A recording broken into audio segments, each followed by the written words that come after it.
எடப்பாடியார் அவர்கள் அமர்ந்த அந்த சந்தோஷம், மகிழ்ச்சி, நம்பிக்கை, அதிலே முதல் வாக்காக திருமங்கலத்தில் இரட்டையிலே வெற்றி பெற்று அந்த வாக்கை பதிவு செய்கிற மேல ஆளுநரிடத்தில் பட்டியல் கொடுக்கிற போது புரட்சி தமிழ் எடப்பாடியாருக்கு ஆதரவாக நாம் பட்டியல் கொடுக்கிற போது அதில் முதல் வெற்றியாக திருமங்கலம் தொகுதியிலே இரட்டையிலே வெற்றி பெற்றது என்ற அந்த வரலாறு.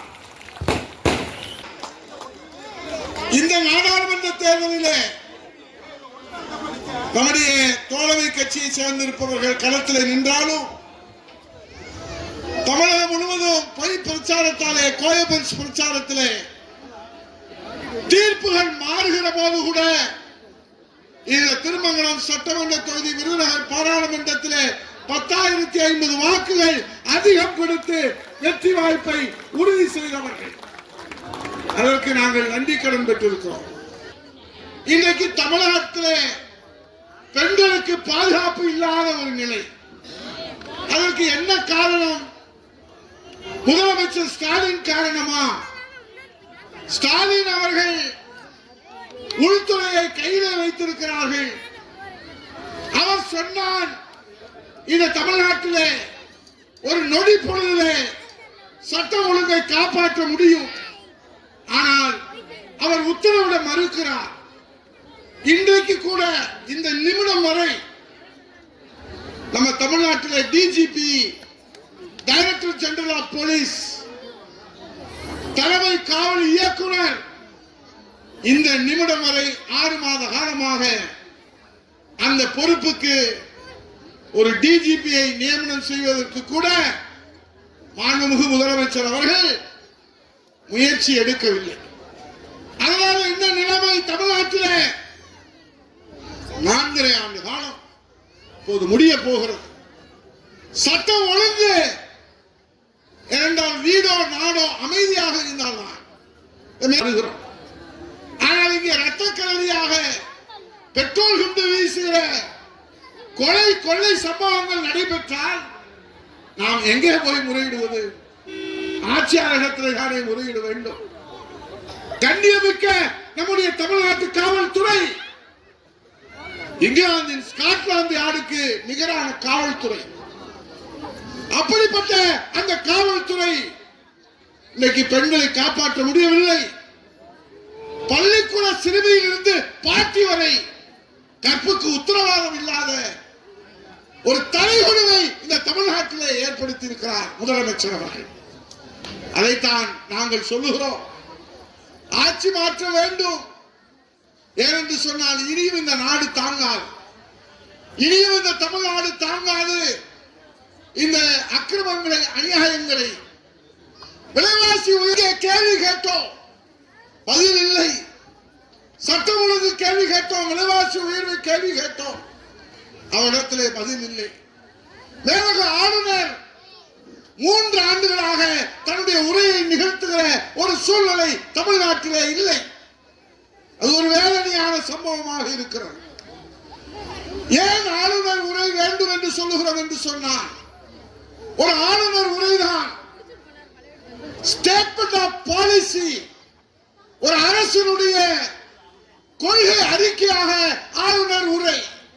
ஆனால் 3 ஆண்டுகளாக இந்த ஆட்சியுடைய கொள்கை அறிக்கையை வெளியிட முடியவில்லை.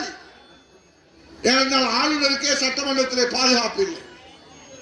ஆகவேதான் என் வணக்கத்திற்குரியவர்களே, இங்கே பேசுகிற போது சொன்னார்கள், எய்ம்ஸ் மருத்துவமனை தமிழ்நாட்டுக்கு வேண்டும் என்று அம்மா சொன்னார். அதை எடப்பாடியார் கொண்டு வந்தார். இன்றைக்கு எல்என்டி அதை கட்டிக் கொண்டிருக்கிறார்கள். ஒத்தை செங்கலை காட்டி விளம்பரத்தை தேடினார்கள். ஆனால் இன்னும் 100 தலைமுறை வந்தாலும் இந்த தென் தமிழகத்திற்கு வரப்பிரசாதமாக எய்ம்ஸ் மருத்துவமனையை எடப்பாடியார் முதலமைச்சராக வந்து திறப்பார். அவங்களுக்கு பாக்கியம் இல்லை திறக்கிறது, எடப்பாடியாருக்கு தான் அந்த பாக்கியம் இருக்கிறது. ஆக இந்த தொழிலே 5 முத்தான அறிவிப்புகள். 1000 ரூபாய் விலைவாசியில் என்ன ஆச்சு? அதனால்தான் புரட்சி தமிழ் எடப்பாடியார் சொன்னார், அம்மாவின் ஆட்சி மக்களாட்சி வந்தவுடன் நாங்கள் பாரபட்சம் பார்க்க மாட்டோம். இந்த அக்கா என்ன இப்படி இருக்கு, இந்த அக்காவுக்கு கிடையாது, அந்த அக்கா ஏன் அப்படி இருக்கு, அந்த தங்கச்சியா இப்படி இருக்கு, 1000 ரூபாய் தரமாட்டோம், நாடாளுமன்ற தேர்தல் வந்தாதான் தருவோம், சட்டமன்றத்தில் அறிவிப்போம், அப்புறம் நாங்க தள்ளுபடி செய்வோம் அப்படின்னு நீங்க இந்த 1000 ரூபாய் கொடுக்கறதுக்குள்ள குடும்பத்துல சண்டையை இழுத்து விட்டு அரசாங்கத்துல தகுதி இல்லைன்னு என்னை ஒதுக்கிட்டான்னு மகளிர் எல்லாம் வீட்டுல போய் அழுகுறாங்க. நான் இந்த உச்சபட்டியில பெருமாள் கோயிலுக்கு முன்பாக சொல்லுகிறேன், பெருமாள் காலடியில் இருந்து சொல்லுகிறேன், நிச்சயமாக உறுதியாக எடப்பாடியார் வருவார். நீங்கள் எந்த தகுதியும் சொல்ல வேண்டாம். இந்த கையில ரேஷன் கார்டு, இந்த கையில 2000 ரூபாய் மகளிர் உதவித்தொகையை உங்களுக்கு வழங்குவார். என்னடா தகுதி?